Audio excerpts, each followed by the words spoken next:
Շարունակում ենք մեր կորընթացիների նամակի ուսումնասիրությունը 14-րդ գլուխը, որտեղ որ խոսում է լեզուների պարգևի մասին։ Ասեմ, որ անցած քարոզի տեսանյութը Facebook-ում արժանացավ տասնյակ քննադատության։ Ես չգիտեմ քարոզը ամբողջությամբ էին դիտել, թե մի հատված, համենայն դեպս եղան նաև անձնական նամակով վիրավորողներ, անգամ դժոխք կուղարկողներ, որը պարզ երևաց, թե ինչպես է լեզուները կերտել նրանց։ Բայց կխնդրեմ մեզ հետևող ժողովրդին,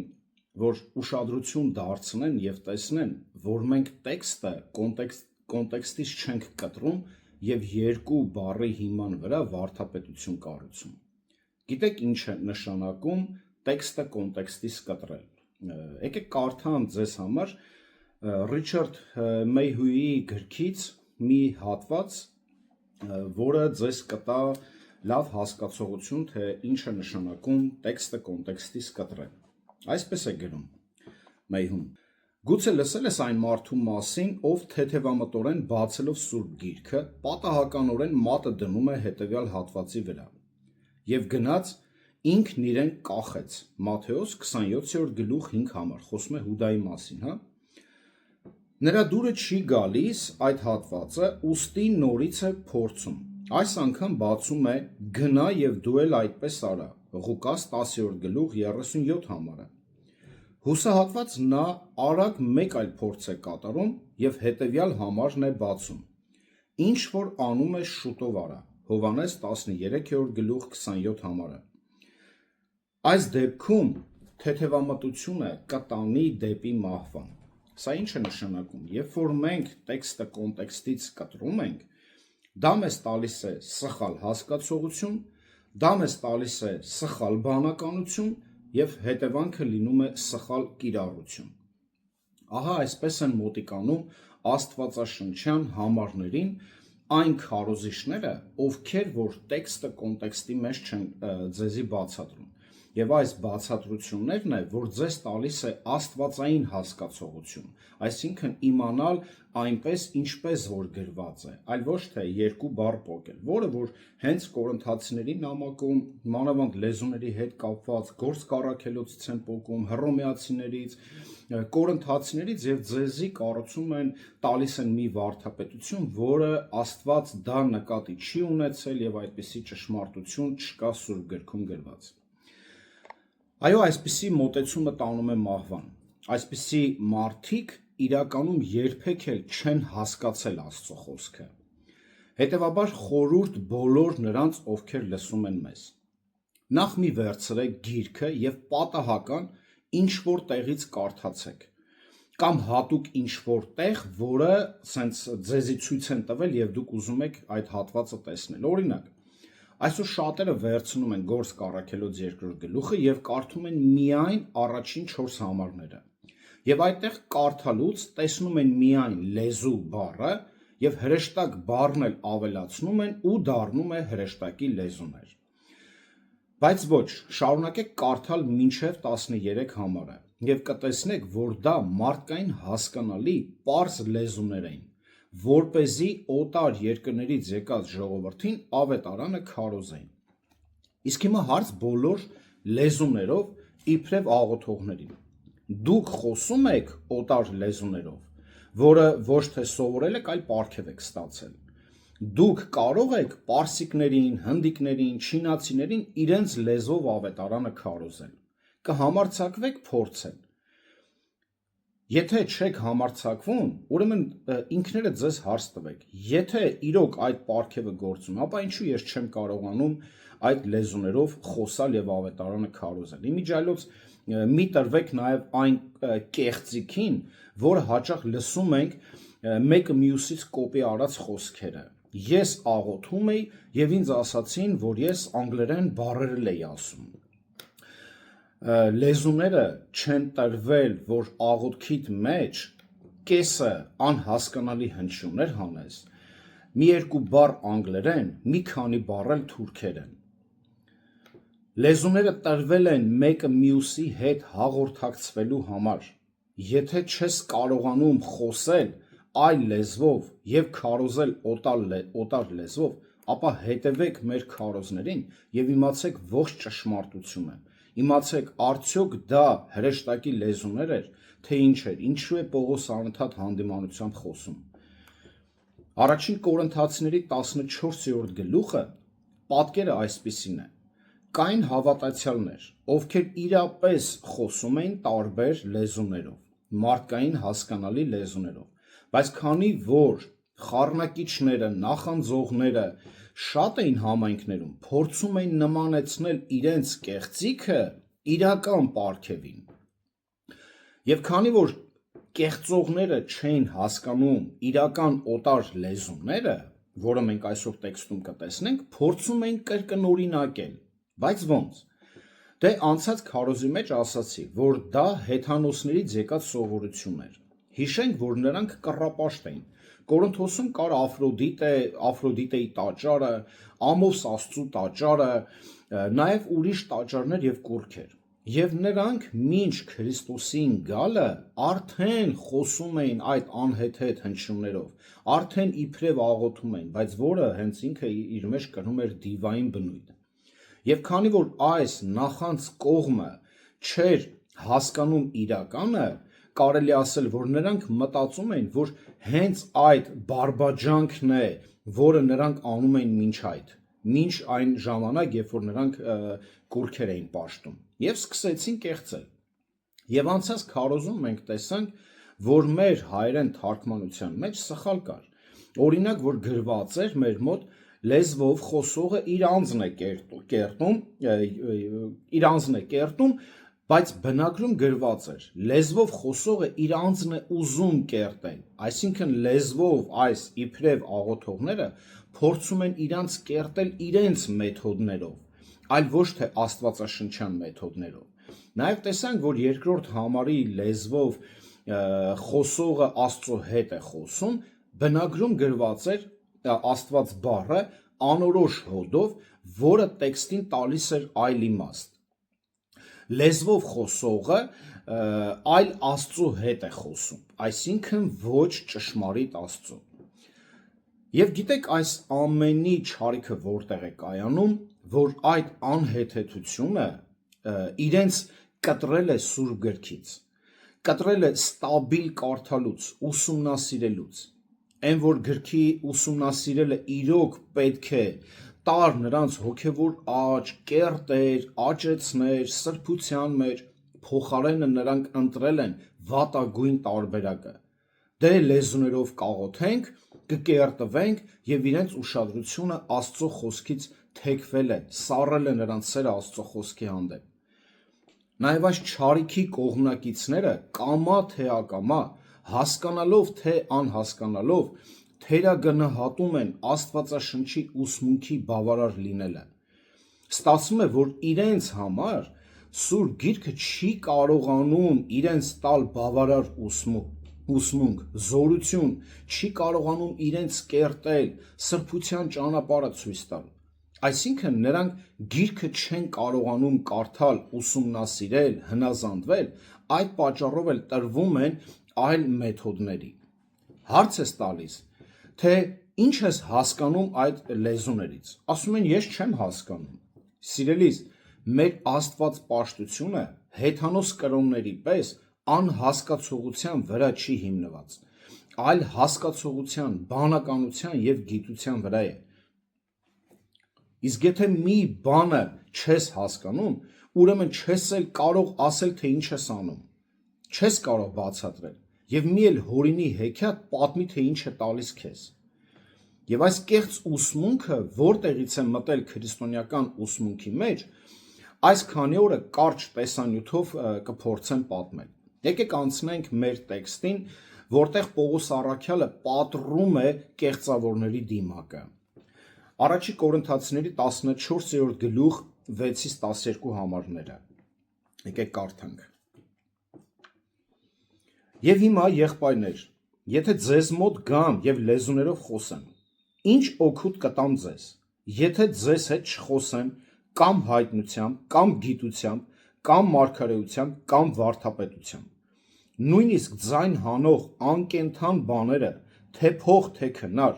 եթե ձայներով չտարբերվեն, ինչպես կհասկացվի փողի ձայնը կամ քնարի հնչելը, որովհետև եթե փողը անորոշ ձայն հանի, ով կպատրաստվի պատերազմի, այսպես էլ դուք, եթե հասկանալի լեզվով չհայտնեք խոսքը, ինչպես հասկացվի ասածը, դուք օդի մեջի խոսացած կլինեք, որովհետև շատ տարբեր ձայներ կան աշխարհում, և նրանցից ոչ մեկն առանց նշանակության չէ, ուստի եթե ձայնի իմաստը չիմանամ, ես խոսողին օտար կլինեմ, և խոսողն էլ ինձ օտար կլինի, այսպես էլ դուք, քանի որ հոգևոր պարգևներին նախանձավոր եք, ի շինություն եկեղեցու ջանացեք ավելի հարստանալ, ամեն, եթե նկատել եք, համայնքներում միայն խոսում են այդ 1-2 համարները, Գործք առաքելոց 1-4 համարները, Առաջի Կորինթացիների միայն 4 համարը, տեքստը կոնտեքստից կտրում են, բայց այս տեքստը կոնկրետ երբեք ես չեմ լսել, որ այսօրվա խարիզմատ եկեղեցիներում այս համարները 6-ից 12 համարները, որ կարողանան նրանք մեկնաբանել եւ նաեւ հետագայում մենք ուսումնասիրենք կրկին այն համարները, որը որ նորից չեն ուսումնասիրել։ Հիմա տեսեք, տեքստը այստեղ բաժանված է 4 մասի, 4 պունկտերի։ Առաջինը 6-րդ համարն է, որը ցույց է տալիս լեզուներով խոսալը անօգուտ է, իսկ խոսքը լուսաբանելը օգտակար։ Երկրորդ Նույնիսկ անկենդան գործիքները հասկանալու համար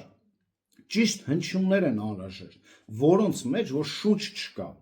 7-ից 8 համարը, սա արդեն ինքը ինչ է ուզում ցույց տալ, որ եթե անկենդան է, բայց ճիշտ հնչյուններ է պետք, առավել ևս մեծ փոխհարաբերության մեջ։ Երրորդը, եթե ձայնի իմաստը չհասկացվի,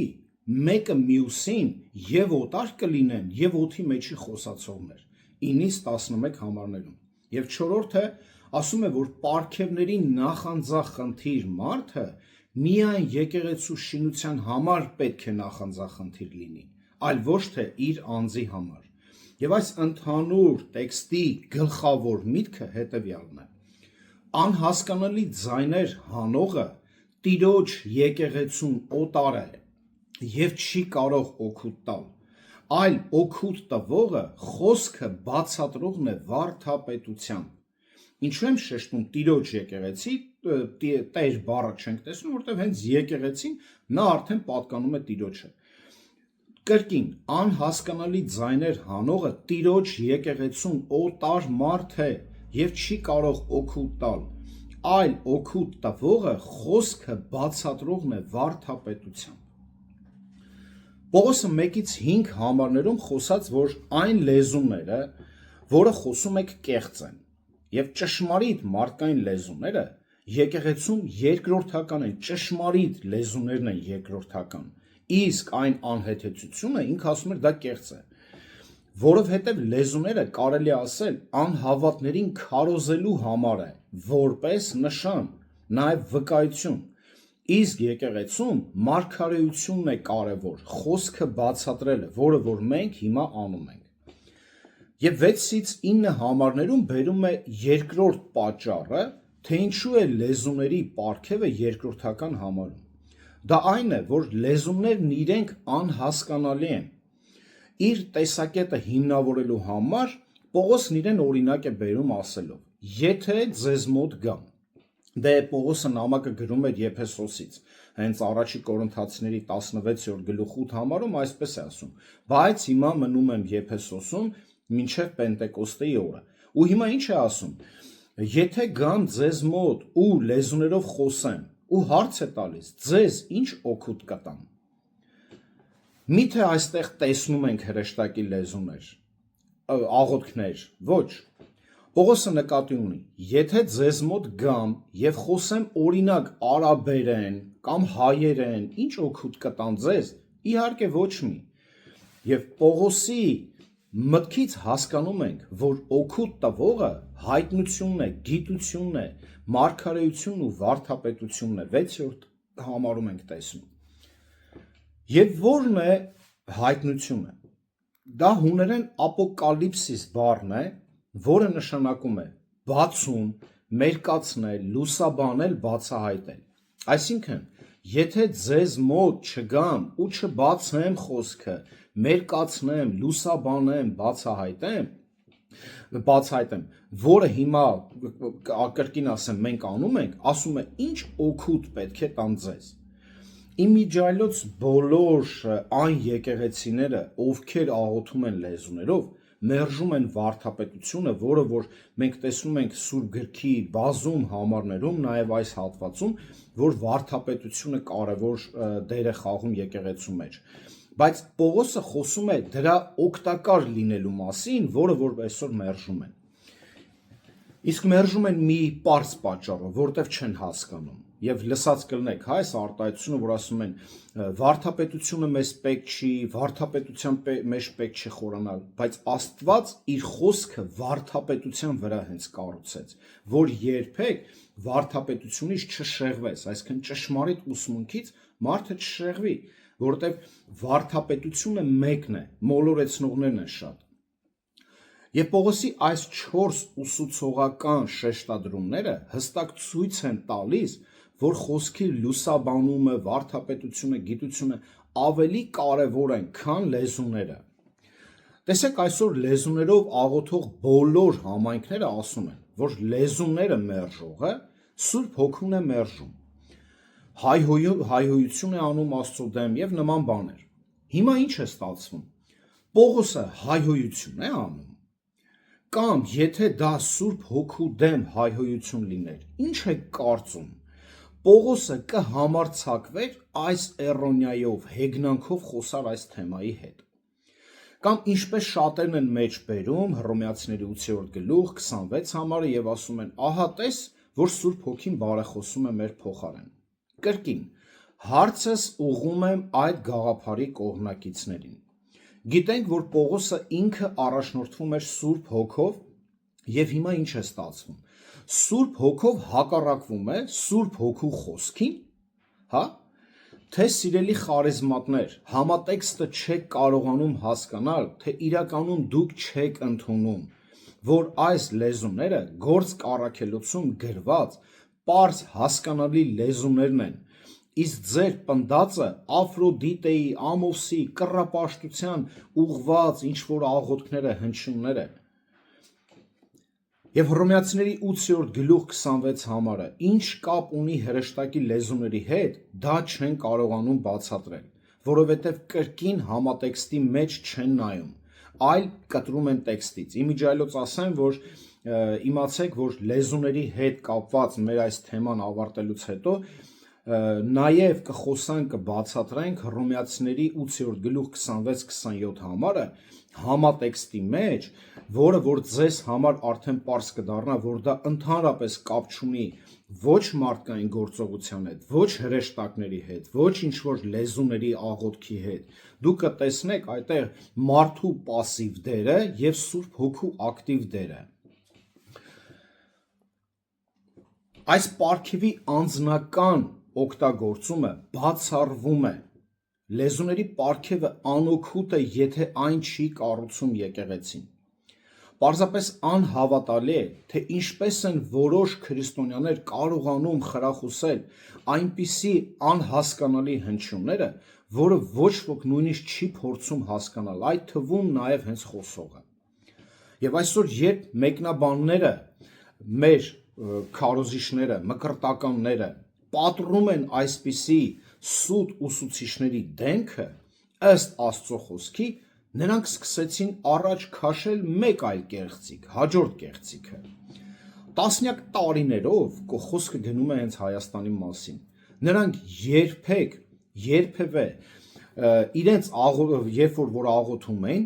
ոչ ոք չի փորձել լեզուները մեկնաբանել։ Եվ հետո որոշները որոշեցին իբրև թարգմանել, բայց ստացվեց հակառակ մի խայտառակությունը։ Երբ որ արդեն մենք մեկնաբանում ենք սուտ է, սխալ է եւ այլն, նրանք որոշեցին իբրև թարգմանել։ Շատերի շուրթերից հնչում էր պարզապես այլ լեզուներով հայհոյանք։ Անգամ Արտուր Սիմոնյանը Լեզուներով աղոթելիս հայհոյում էր տարբեր լեզուներով, նաև Շիվա մանտրայի անունն էր կանչում, որը հնդիկների պիղծ աստվածն է, նաև ուրիշ կեղծ աստվածների անուններ է տալիս Արտուր Սիմոնյանը, և եթե մեկը կասկածում է, ես մեկնաբանության բաժնում կդնեմ տվյալ այդ տեսանյութը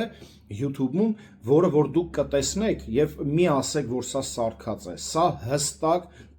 ձայնագրություն է, որը մի քանի հատ այսպիսի ձայնագրություններ ունի Արտուր Սիմոնյանը։ Եվ կան ուրիշները, որ իբրև թարգմանում են, բայց տեսնում ես, որ ավետարանից որոշ խոսքեր են ասում,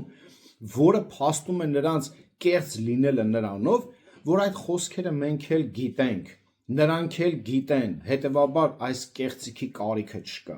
Ասում են, դե գնացեք ավետարանը քարոզեք, Տերն ասում է սուրբ կյանք ապրեք, ինչ է ավետարանում չկա գրված, մենք նոր ինչա քեզանից իմացանք, ինչա դու ավետարանում չէիր տեսել։ Նման չարաշահողները, ինչպես որոշ կորինթացիներ, ոչ միայն ինքնագովեստը եկեղեցու շինությունից վեր են դասում, այլև չարաշահումներին ավելացնում են խաբեություն։ Եվ Պողոսը երաժշտական գործիքների միջոցով բացատրում է անիմաստ հնչյունների այս ցինիզմը 7-ից 8 համարներում։ Ասում են նույնիսկ անշունչ առարկաները, ինչպիսիք են փողը կամ քնարը, պետք է իմաստալից հնչյուններ հանեն։ Ճիշտ ռիթմի ներդաշնակ կառուցվածքը, կարգավորված նոտաները վերածվում են երաժշտության, այլ ոչ թե պարզապես աղմուկի։ Որպեսզի երաժշտությունը երաժշտություն լինի, այն պետք է հասկանալի լինի իր ձևով, այն պետք է ունենա երաժշտական իմաստ։ Յուրաքանչյուր նոտա,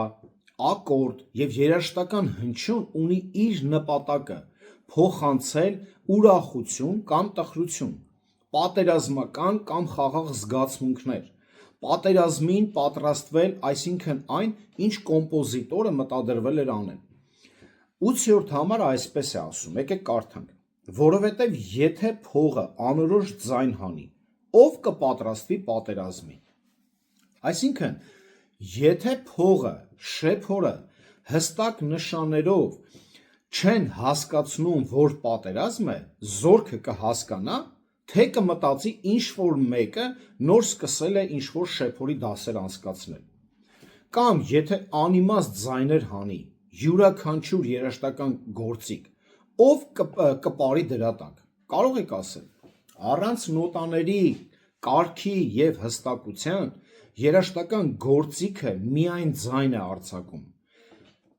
Կորինթոսը հատկապես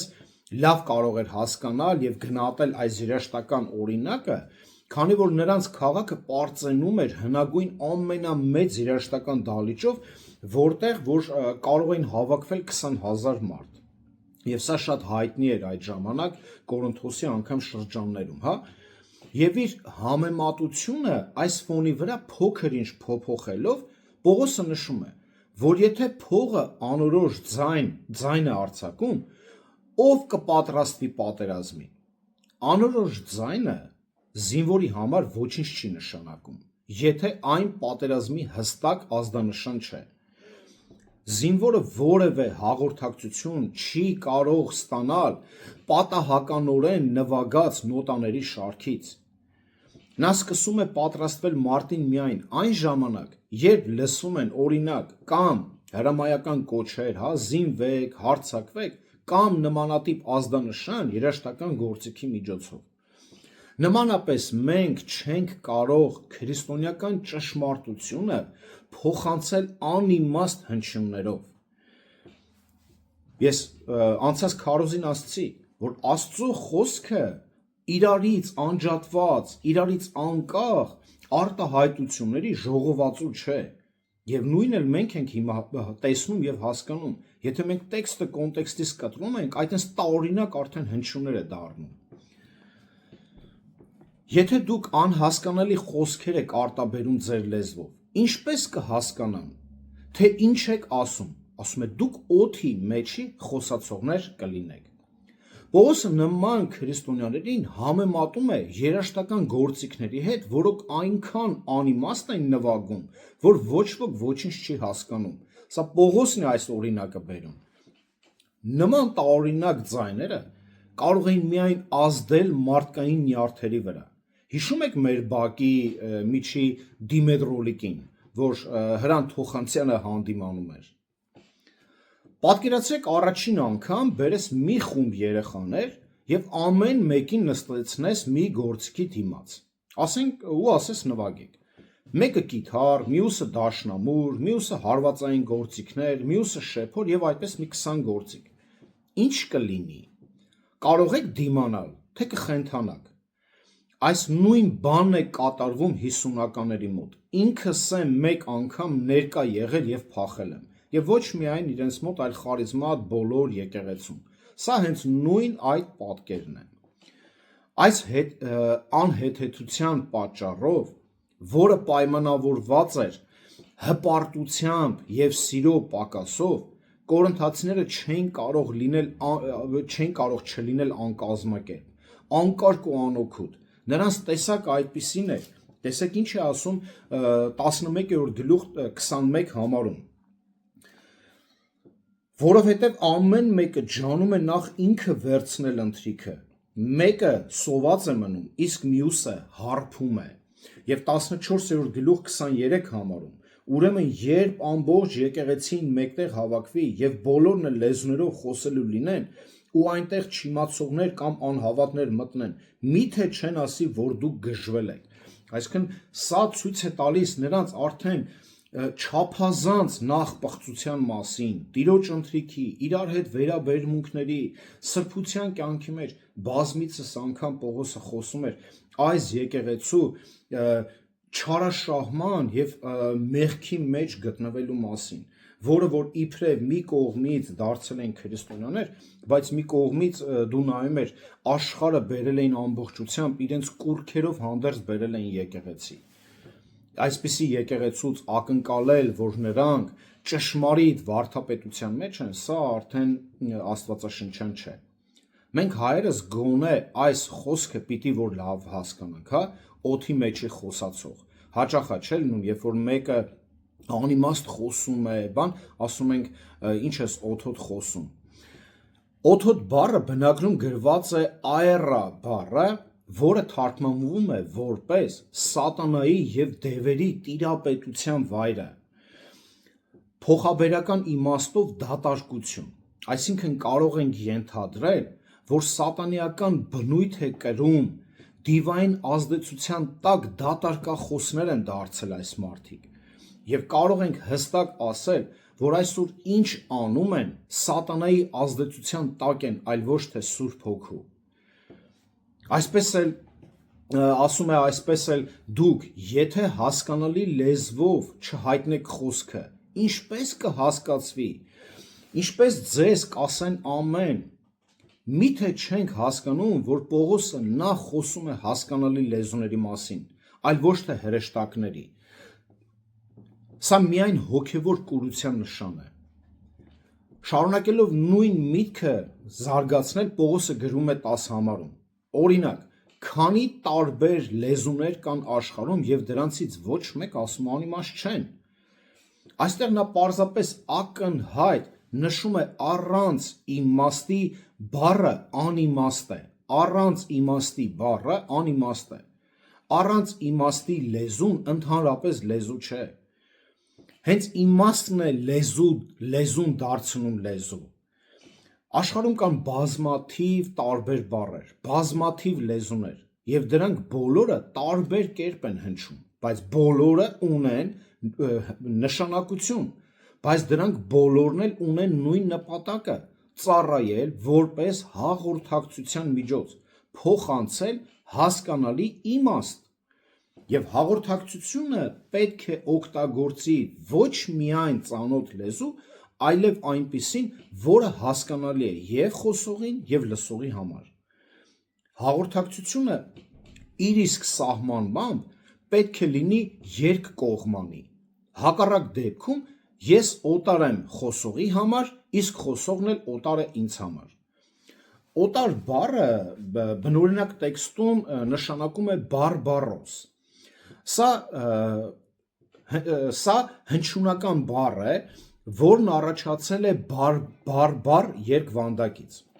Օտարի համար օտար լեզուն հաճախ հնչում է այսպես. կարծես նրա բոլոր բառերը նման են և բոլորը իմաստազուրկ են։ Սա այլ լեզվով խոսող օտարականն է։ Օրինակ, եթե հանդիպել եք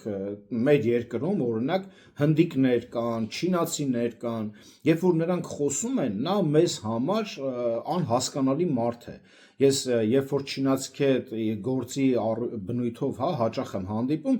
նրանք ինչ են, երբ որ խոսում են, ես երբեմն հումոր եմ անում, ասում եմ, տեսնես իրենք իրենց հասկանում են, որտեղ իմ համար տվյալ մարդը կարծես թե նույն հնչյուններն է հանում եւ ինքը իմ համար օտար է դառնում։ Այս նույն իմաստն է բերում Պողոս առաքյալը։ Նույնը Պողոսի օրերի հույների մեծ մասի համար էր։ Յուրաքանչյուր ոք, ով չէր խոսում հուներեն, բարբառոս էր նրանց համար։ Նման մարդու լեզուն անհասկանալի էր։ Այսպիսով, նույնիսկ եթե ճշմարիտ լեզուները անիմաստ են առանց թարգմանության, ասում է Պողոսը, որքան անիմաստ է անհեթեթ ձայները, որը ընդօրինակելով հեթանոսական սովորությունները կեղծում եք իրական պարգևը։ Եվ 12 համարը եկեք կարդանք։ Այսպես էլ դուք, քանի որ հոգևոր պարգևներին նախանձավոր եք, ի շինություն եկեղեցու ջանացեք ավելի հարստանալ։ Այլ կերպ ասած, եթե ծարավ եք հոգևոր պարգևներով ծառայելուն, ծառայեցրեք դրանք, ինչպես Աստված է նախատեսել, ինչպես է նախատեսել եկեղեցու օգտի համար և հատկապես նրա կառուցման համար։ Իսկ այսօր ասում են, չէ, իմ համար է, ինձ է կերտում։ Եվ մենք տեսնում ենք Սուրբ Գիրքը հստակ մեզ տալիս է, որ պարգևները դիմացինի եկեղեցու շինության համար է տրված, այլ ոչ թե քո անձնական շահի համար։ Եվ այստեղից հստակ կարող ենք եզրակացնել, որ կրկին ու կրկին Պողոսը հստակ նշում է, որ այս պարգևը հանրային օգտագործման համար է, այլ ոչ թե անձնական կերտման, ինչպես շատերը պնդում են, և ընդհանուր բարօրության համար է։ Վերջին հատվածում ասում է. ի շինություն եկեղեցու ջանացեք։ Ջանասել բառը բնագրում զետեո բառն է, որը նշանակում է ջանասեր լինել։ Բայի ներկա ժամանակը ցույց է տալիս շարունակական սովորական գործողություն։ Այսինքն, ձեր սովորական, նորմալ, քրիստոնեական վիճակը Քրիստոսի եկեղեցու հետ վայել վիճակը պետք է լինի եկեղեցու շինությունը, այլ ոչ թե ձեր անձնականը։ Անցած քարոզում ասացինք, որ 14-րդ գլխում եկեղեցի, շինություն բառերը հաճախակի են կրկնվում, որն էլ բանալի արտահայտություն է, որ բոլորիս ուշադրությունը պետք է գրավի, որովհետև մեր Տեր Հիսուս Քրիստոսը պարգևները տվել է, որ եկեղեցին կառուցի, ամուր պահի, վարդապետության մեջ պահի, միասին աճեցնի, այլ ոչ թե անհատներին կերտի։ Դա նույն բանն է, որ ասենք ուտելիքը, խմելիքը միայն ստամոքսին է լավ, չէ որ այն սնում է մեր ամբողջ մարմինը, բայց ոնց հասկանում ենք, այսօր խարիզմատների համար ուտելիքը միայն ստամոքսին է լավ։ Լեզուների պարգևի նպատակը, ինչպես բոլոր լեզուների նպատակը, հավատացյալներին միմյանց հետ հաղորդակցությունն էր։ Չնայած դա նշանների հրաշագործ պարգև էր, այն նաև հաղորդակցության պարգև էր։ Հոգեգալստյան առաջին դրսևորումից ի վեր Տերը այն նախատեսել էր հաղորդակցության համար։ Հոգեգալստյան ժամանակ լեզուների հրաշքն այն էր, որ բոլոր ներկաները, չնայած տարբեր երկրներից էին, լսում էին առաքյալներին իրենց լեզվով խոսելիս, Գործք առաքելոց 2 գլուխ 6 համար։ Եվ սա միշտ եղել է իսկական լեզուներին բնորոշ հատկանիշները։ Լեզուների պարգևի դրսևորումը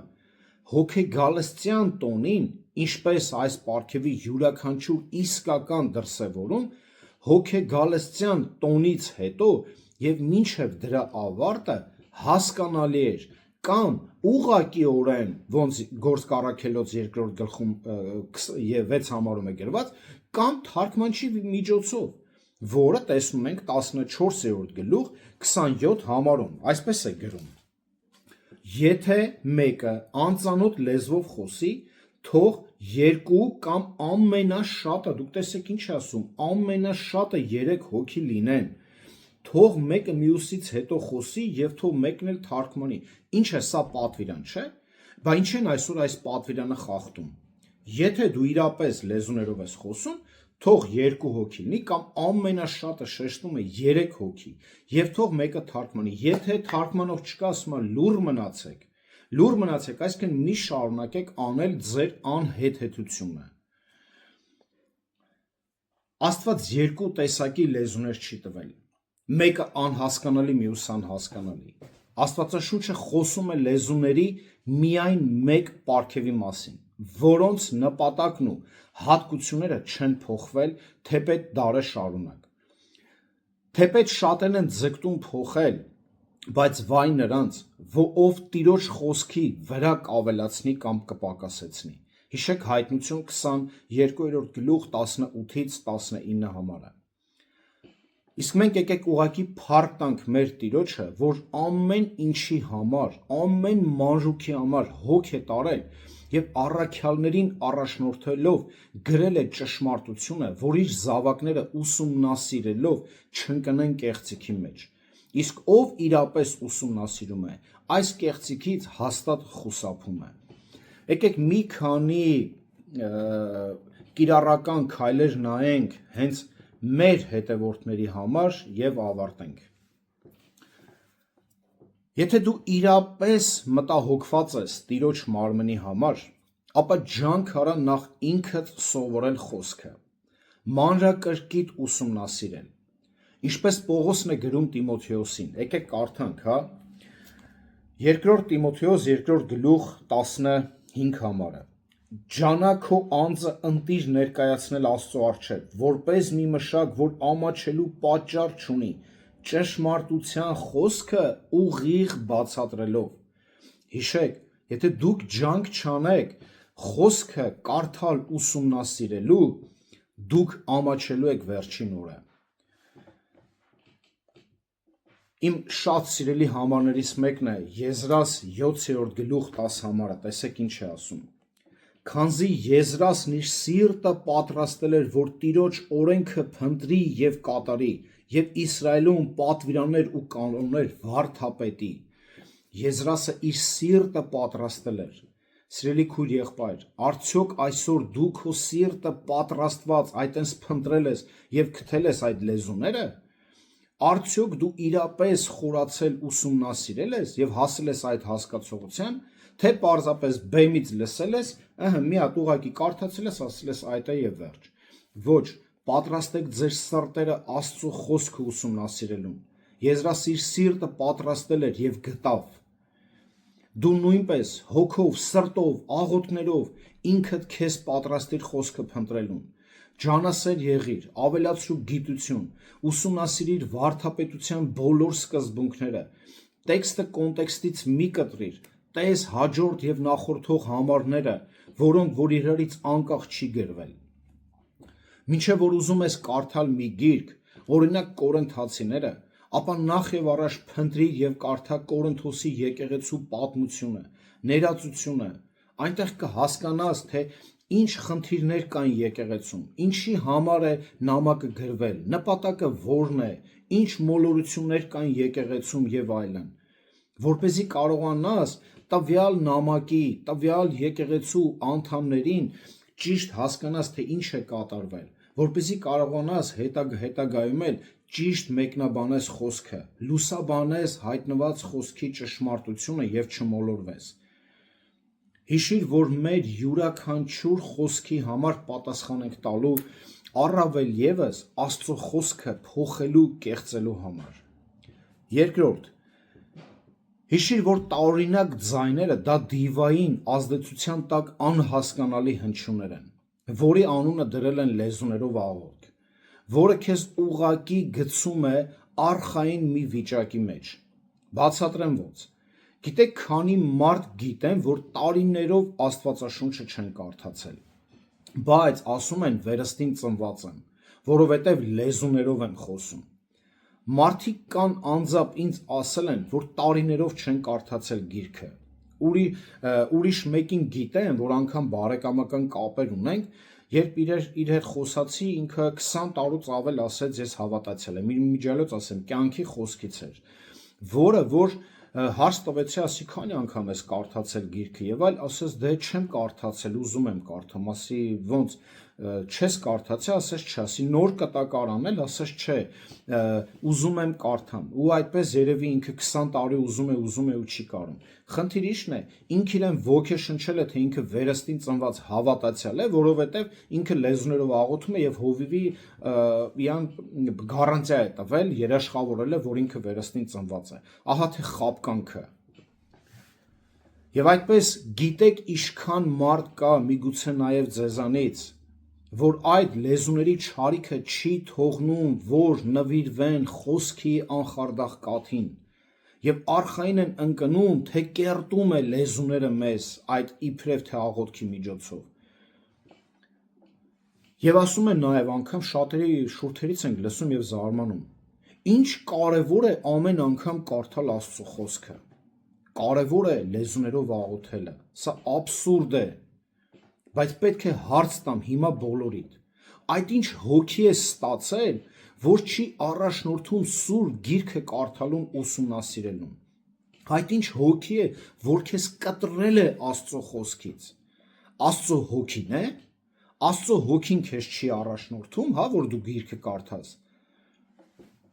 Աստծո հոգին է քեզ կտրել, այս հարց ուղղակի կխնդրեմ դուք ինքներդ ձեզ տաք։ Իհարկե ոչ, Աստծո հոգին չէ։ Եվ ովքեր էլ որ կարդում են իբրև թե այս անփույթ մոտեցումն են ցույց տալիս, այսինքն մի օր Մատթեոսի մի էջից, մի օր Կողոսացիների 2-րդ գլխից այս պատահական բացում են ինչ կա, սա երբեք աստվածաշնչյան սկզբունք չէ, աստվածաշնչյան մոտեցում չէ երբեք։ Սա կեղծ հովիվների այն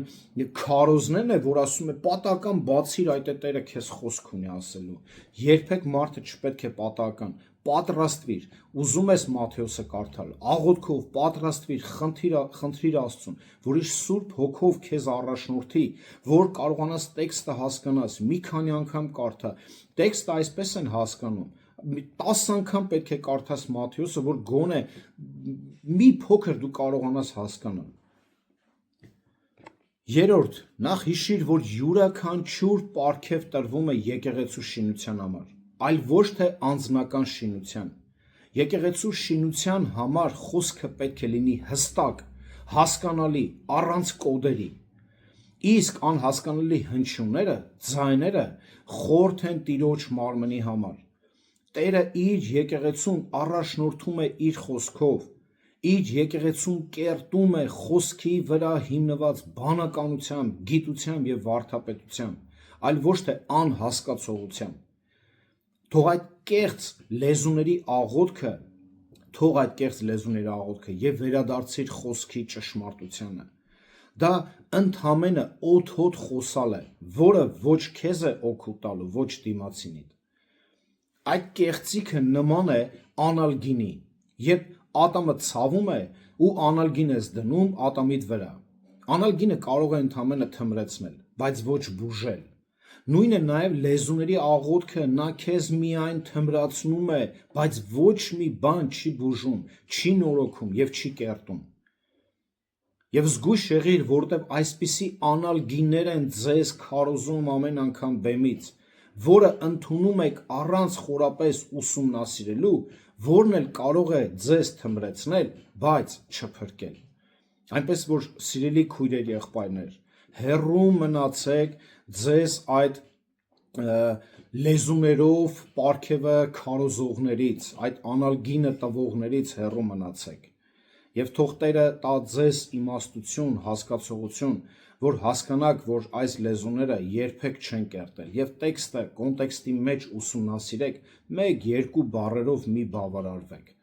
Տերը օրհնի ձեզ, ամեն։